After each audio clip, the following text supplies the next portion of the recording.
Hello everyone, আমি মোহাম্মদ ফারহান হোসেন। তো আজকের এই ভিডিও লেকচারে আমরা ইউনিয়ন অপারেটর নিয়ে আলোচনা করব। তো চলুন শুরু করা যাক। তো এখানে ইউনিয়ন অপারেটর বলতে আসলে কি বোঝায়? It performs binary union between two given tables or relation. তো আমরা জানি যে হচ্ছে টেবিল মানে হচ্ছে রিলেশন, রিলেশন মানে হচ্ছে টেবিল। ওকে, আচ্ছা। তো ইউনিয়ন অপারেটরকে হচ্ছে বাইনারি অপারেটর বলা হয়, কারণ ইউনিয়ন অপারেটরের যে ব্যবহার সেটা হচ্ছে দুইটা টেবিলের উপর হয়ে থাকে। ঠিক আছে, আমরা যদি কোথাও ইউনিয়ন অপারেটর অ্যাপ্লাই করতে চাই তাহলে সেখানে আমাদের দুইটা টেবিল লাগবে, যার কারণে হচ্ছে একে বাইনারি অপারেটর বলা হয়। এখন কথা হচ্ছে যে ইউনিয়ন অপারেটরের কার্যকারিতা কি। তো দেখুন, আমাদের যদি দুইটা টেবিলের ইনফরমেশনকে যদি একটা টেবিলে একত্রে যদি রাখতে হয়, মানে দুইটা টেবিলের সকল ইনফরমেশন যদি আমাদেরকে একটা টেবিলে একত্রে রাখতে হয়, তাহলে সেই ক্ষেত্রে হচ্ছে আমাদেরকে ইউনিয়ন অপারেটর অ্যাপ্লাই করতে হয়। ওকে, যে এক্সাম্পল হিসেবে ধরুন যে আমার কাছে এখানে স্টুডেন্ট টেবিল আছে, এমপ্লয়ি টেবিল আছে। আমি চাচ্ছি যে স্টুডেন্ট এবং এমপ্লয়ীদের যেই ইনফরমেশনগুলো আছে সবগুলো একসাথে একত্রে একটা টেবিলে নিব। ঠিক আছে, তাহলে সেই ক্ষেত্রে আমাদেরকে ইউনিয়ন অপারেটর অ্যাপ্লাই করতে হবে। আচ্ছা, তো সেই ক্ষেত্রে হচ্ছে আমাদের বেশ কিছু কন্ডিশনও মেনটেন করতে হবে। তো সেগুলো আমরা একটু পরে দেখছি। তো এখানে ইউনিয়ন অপারেটরের নোটেশন কি? নোটেশন দেওয়া হচ্ছে R1, এটা হচ্ছে ইউনিয়ন অপারেটরের sign. R1 union R2। R1 মানে হচ্ছে টেবিল 1, R2 মানে হচ্ছে টেবিল 2 বা রিলেশন 2। ওকে, আচ্ছা। তো এখানে তিনটা পয়েন্ট লেখা আছে। এই তিনটা পয়েন্ট বেশ ইম্পর্টেন্ট, কারণ আপনাদেরকে যদি ইউনিয়ন অপারেটর যদি অ্যাপ্লাই করতে হয় তাহলে সেই ক্ষেত্রে এই তিনটা যে কন্ডিশন আছে এইগুলাকে স্যাটিসফাই করতে হবে।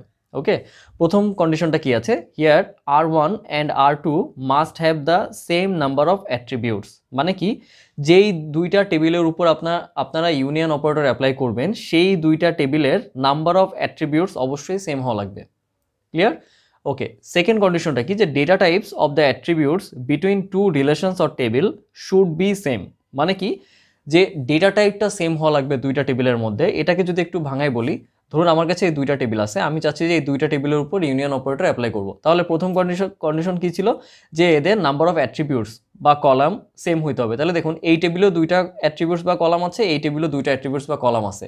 প্রথম কন্ডিশন স্যাটিসফাই করছে, বাট সেকেন্ড যে কন্ডিশনটা সেটা কি স্যাটিসফাই করতেছে? যে এদের ডেটা টাইপও সেম হওয়া লাগবে। দেখুন এখানে এই টেবিলটাতে যদি আসি, এখানে প্রথমে কি ডেটা টাইপ আছে? প্রথমে আছে ইন্টিজার, এরপর আছে ক্যারেক্টার। এখানে কি আছে? এখানে আছে প্রথমে আছে ইন্টিজার, এরপর আছে ক্যারেক্টার। এটা ফাইন, এখানে কোনো প্রবলেম নাই। বাট আমি যদি এটাকে যদি একটু ঘুরাই দিই, যে ই নেমকে যদি আমি প্রথমে দিই, ই আইডিকে যদি আমি পরে দিই, তাহলে কিন্তু প্রবলেম হয়ে যাবে যদি আমি এই দুইটা টেবিলের উপর ইউনিয়ন অপারেটর অ্যাপ্লাই করি। কারণ কি, দেখুন তখন কি হয়ে যাবে? যে প্রথমে পাচ্ছে আইডি, প্রথমে পাচ্ছে ইন্টিজার, ক্যারেক্টার। এখানে কিভাবে ক্যারেক্টার ইন্টিজার যদি আমি এই অ্যাট্রিবিউটকে যদি ঘুরাই দিই, ঠিক আছে, তাহলে কি সেকেন্ড কন্ডিশন স্যাটিসফাই হলো না। তো সেই ক্ষেত্রে কিন্তু ইউনিয়ন অপারেটর অ্যাপ্লাই করলে কাজ হবে না। ওকে, তো আমাদেরকে অবশ্যই এই সেকেন্ড পয়েন্টটাও মেনে চলতে হবে। এরপরে থার্ড যে পয়েন্টটা, সেটা কি আছে? ডুপ্লিকেট টাপলস আর অটোমেটিকলি ইলিমিনেটেড। তো আপনারা যখন দুইটা টেবিলকে ইউনিয়ন করবেন তখন যদি কোনো ডুপ্লিকেট টাপল বা রো থাকে তাহলে সেটা রিমুভ হয়ে যাবে। ঠিক আছে, আচ্ছা। তো আমরা এখন একটা এক্সাম্পল চিন্তা করি, যে আমরা চাচ্ছি যে এই দুইটা টেবিলের ইনফরমেশন আমরা একত্রে একসাথে একটা টেবিলে রাখবো। ঠিক আছে, তাহলে এর জন্য আমরা কি করব? ইউনিয়ন অপারেটর অ্যাপ্লাই করব। তাহলে এর জন্য কোয়ারি আমরা কি লিখব? তো আমাদের এখানে যে নোটেশন দেওয়া আছে R1 ইউনিয়ন R2, তাই না? তাহলে R1 এখানে কোনটা? আমি ধরতেছি এখানে R1 হচ্ছে স্টুডেন্ট, R2 হচ্ছে আপনার এমপ্লয়ি। তাহলে আমি কি লিখব? Student union employee. ঠিক আছে, তাহলে আমি যদি এই কোয়ারিটা লিখি তাহলে এর এক্সপেক্টেড আউটপুটটা আমি কি চাচ্ছি? ওকে, তাহলে সেটা কীরকম হবে? তো সেটা অবশ্যই একটা টেবিলে জেনারেট হবে এবং এই টেবিলে দুইটা কলাম থাকবে। এখন কথা হচ্ছে এই টেবিলের কলাম নেম কি থাকবে? কারণ আমি তো স্টুডেন্ট এবং হচ্ছে এমপ্লয়ি টেবিলের মাঝে হচ্ছে ইউনিয়ন অপারেটর অ্যাপ্লাই করছি, তাহলে সেই ক্ষেত্রে কলাম নেম কি হবে? কলাম নেম হবে যেই টেবিলটা লেফট সাইডে থাকবে। তাহলে লেফট সাইডে কি আছে? স্টুডেন্ট। তাহলে স্টুডেন্টের কলাম নেম কি কি আছে? আইডি আর কি আছে? নেম। ওকে, আচ্ছা। তাহলে আমরা স্টুডেন্ট থেকে প্রথমে আগে ইনফরমেশনগুলো নিই। এখানে কি আছে? এখানে আছে হচ্ছে 1, এখানে আছে হচ্ছে ফারহান। এরপরে কি আছে? Student ID 2 Hossain. এরপরে কি আছে? 3, এখানে আছে হচ্ছে মাওয়া। এরপরে কি আছে? 4, এখানে আছে হচ্ছে সোমা। তাহলে স্টুডেন্ট টেবিল থেকে হচ্ছে আমরা ইনফরমেশনগুলো নিয়ে নিলাম এবং দেখতে পাচ্ছি এখানে সবগুলো ডেটাই হচ্ছে আমার ডিস্টিংক্ট আছে, এখানে কোনো ডুপ্লিকেট ডেটা নেই। এখন আমি আসি হচ্ছে এমপ্লয়ি টেবিলে। ওকে, তাহলে এমপ্লয়ি টেবিলে আসলাম। এমপ্লয়ি টেবিলে কি আছে? প্রথমে 3 মাওয়া। তাহলে দেখুন 3 মাওয়া কিন্তু অলরেডি এক্সিস্ট, তাই না? 3 মাওয়া কিন্তু অলরেডি ইনসার্ট হয়ে গিয়েছে। তাহলে এই রো এই টেবিলে ইনসার্ট হবে না, কারণ আমাদের লাস্টের পয়েন্টটা কি ছিল? যে ডুপ্লিকেট টাপলস আর অটোমেটিকলি ইলিমিনেটেড। ওকে, এরপরে কি আছে? 5 জিসান। তাহলে 5 জিসান কি এখানে আছে? না, এখানে নাই, তাহলে এটা ইনসার্ট হবে 5। এখানে আসবে হচ্ছে জিসান। ওকে, আচ্ছা এরপর কি আছে 4 সোমা। ওকে, এমপ্লয়ি আইডি 4, এমপ্লয়ি নেম হচ্ছে সোমা, তো এটাও কিন্তু এক্সিস্ট করতেছে এই যে এখানে, তার মানে কি এটাও এখানে ইনসার্ট হবে না, এটা অলরেডি ইনসার্টেড, ডুপ্লিকেট টাপল এখানে ইনসার্ট হবে না। তাহলে আমি দেখুন দুইটা টেবিলকে আমি ইউনিয়ন করে আমি কি করেছি, এদের যে ইনফরমেশন ছিল এই ইনফরমেশনটাকে আমি একটা টেবিলে কনভার্ট করে ফেলেছি, তাহলে এটাই হচ্ছে আমার আউটপুট। ঠিক আছে, আচ্ছা তো ইউনিয়ন অপারেটরের যে কাজটা এটা কিন্তু একদমই সিম্পল। আচ্ছা কিন্তু এক্সামে এটাকে আরেকটু কমপ্লেক্স করে দিতে পারে। দেখুন আপনারা গত ভিডিও লেকচারগুলো যদি দেখে থাকেন সেখানে হচ্ছে আমরা সিলেকশন অপারেটর এবং হচ্ছে প্রজেকশন অপারেটর নিয়ে আলোচনা করেছি।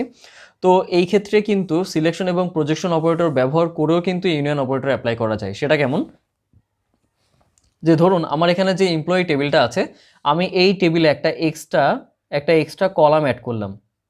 ঠিক আছে, ওকে, তাহলে আমি এই কলামের নাম দিলাম হচ্ছে অ্যাড্রেস। ওকে, এখন আমি এখানে ধরুন যে অ্যাড্রেস দিলাম, বিভিন্ন বিভিন্ন বিভিন্ন ধরনের অ্যাড্রেস দিলাম, এটা দিলাম হচ্ছে ঢাকা, এটা দিলাম ধরুন হচ্ছে যশোর, এটা দিলাম হচ্ছে ধরুন ঢাকা। ঠিক আছে, আচ্ছা তো এই ক্ষেত্রে যদি আমি এই দুইটা টেবিলের আইডি এবং নেম এই দুইটা কলামের করসপন্ডিংয়ে যদি আমি ডেটাকে একটা টেবিলে নিয়ে আসতে চাই, তাহলে সেই ক্ষেত্রে কি পসিবল? সেই ক্ষেত্রে দেখুন পসিবল না। প্রথম যে কন্ডিশনটা R1 and R2 must have the same number of attributes. ঠিক আছে, তাহলে দেখুন এখানে কিন্তু আমার একটা অ্যাট্রিবিউট বেশি আছে, তাই না? আমি চাইতেছি কি যে আইডি এবং হচ্ছে নেম এই দুইটা টেবিলে যত ইনফরমেশন আছে আইডি এবং নেমের করসপন্ডিংয়ে সবগুলো ইনফরমেশনকে আমি একত্রে একটা টেবিলে রাখবো। বাট এখানে কি আছে, আমার একটা কলাম এক্সট্রা আছে, তাহলে এইটার জন্য আমি কোয়ারি কি লিখবো, তাই না? তাহলে অবশ্যই এখানে আমরা প্রজেকশন ইউজ করব। প্রজেকশন ইউজ করে হচ্ছে ইআইডি এবং হচ্ছে ই নেমের ডেটাগুলোকে ফেচ করে নিব, দেন ওই ডেটার সাথে হচ্ছে আমরা ইউনিয়ন করব কার সাথে, স্টুডেন্ট টেবিলের সাথে। তাহলে এটার কোয়ারি কি হবে, আমি যদি এটার কোয়ারি লিখি, তাহলে প্রথমে যেহেতু আমাদের প্রবলেম এই টেবিলে, তাহলে এই টেবিলের জন্য আমরা কি করব, প্রজেকশন ইউজ করব। এখানে আমরা নিব হচ্ছে এমপ্লয়ি আইডি আর কি নিব হচ্ছে এমপ্লয়ি নেম, রাইট? কোন টেবিল থেকে? আমরা নিব হচ্ছে এমপ্লয়ি টেবিল থেকে, তাই না? এমপ্লয়ি টেবিল থেকে। তাহলে আমি যদি এই কোয়ারিটা এক্সিকিউট করি, ঠিক আছে, তাহলে এর আউটপুট আমরা কি পাচ্ছি, এর আউটপুট পাচ্ছি হচ্ছে এই এমপ্লয়ি টেবিল থেকে 3, এখানে পাবো হচ্ছে মাওয়া, এরপরে কি আছে 5 জিসান, এরপরে কি আছে 4 সোমা, তাই না? তাহলে দেখুন আমরা কি এই টেবিলটা পেলাম যেটা আমরা চাচ্ছিলাম? হ্যাঁ, আমরা কিন্তু এই টেবিলটা পেয়ে গেছি। এখানে থাকবে হচ্ছে কলাম নেম থাকবে হচ্ছে ইআইডি, এখানে থাকবে হচ্ছে ই নেম। ওকে, এখন আমরা এই টেবিলটার সাথে ইউনিয়ন করবো কার সাথে, স্টুডেন্টের সাথে, তাই না? তাহলে এখানে হবে হচ্ছে আপনার ইউনিয়ন, এখানে দিব হচ্ছে স্টুডেন্ট। তাহলে স্টুডেন্ট ইউনিয়ন এই যে এইটুকু, এই যে কোয়ারি, ঠিক আছে, মানে এই টেবিল, তাহলে আমাদের এক্সপেক্টেড আউটপুট কি আসা উচিত? এক্সপেক্টেড আউটপুট এইটাই আসবে। ঠিক আছে, আচ্ছা তো আমরা আরেকটা এক্সাম্পল চিন্তা করি যে এখানে কি আছে, এমপ্লয়ি টেবিলের এখানে যে অ্যাড্রেস আছে, তাই না? তো আমরা বলতেছি যে এমপ্লয়ীদের অ্যাড্রেস হচ্ছে ঢাকা, ওই এমপ্লয়ীদের সাথে হচ্ছে স্টুডেন্ট টেবিলের যে ইনফরমেশন আছে এটার উপর একটা ইউনিয়ন অপারেটর অ্যাপ্লাই করতে। ঠিক আছে, তাহলে সেই ক্ষেত্রে কোয়ারি আমরা কিভাবে লিখবো, রাইট? তাহলে এখন একটা কোশ্চেন দেখুন যে এখানে কি কি চাচ্ছি, যে যেই এমপ্লয়ীদের অ্যাড্রেস হচ্ছে ঢাকা, তাই না? তাহলে আমাদেরকে আগে এমপ্লয়ি টেবিল থেকে যাদের অ্যাড্রেস হচ্ছে ঢাকা তাদেরকে সিলেক্ট করে নিতে হবে। দেন তাদের আমরা কি নিব, ইআইডি এবং হচ্ছে ইনেম নিব। দেন তাদের ইআইডি এবং হচ্ছে ইনেমের সাথে ইউনিয়ন অপারেটর অ্যাপ্লাই করবো কার সাথে, স্টুডেন্ট টেবিলের আইডি এবং হচ্ছে নেমের সাথে, রাইট? তাহলে এখানে আমাদের সিলেকশন অপারেটরের ব্যবহারটা জানতে হবে। তাহলে এটার জন্য কোয়ারি কি হবে, রাইট?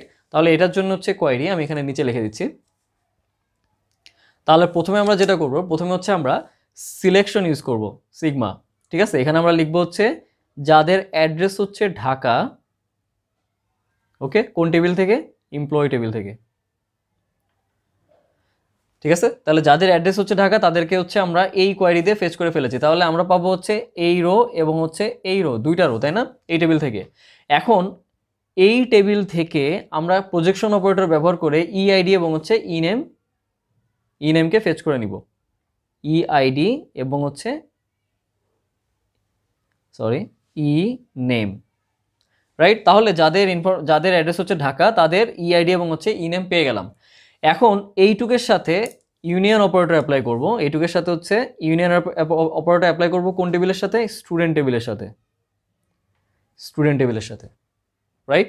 তাহলে আমাদের যে এক্সপেক্টেড আউটপুটটা আসবে সেটা আপনারা নিজেরা একটু চিন্তা করবেন, তাহলে আশা করি আপনারা বুঝে যাবেন। তো আশা করি আপনারা সবাই হচ্ছে ইউনিয়ন অপারেটর সম্পর্কে বুঝেছেন। এরপর যদি আপনাদের কোনো প্রবলেম থেকে থাকে আপনারা আমাকে মেইল করতে পারেন, আমি অবশ্যই মেইল ব্যাক করার চেষ্টা করব। ধন্যবাদ সবাইকে।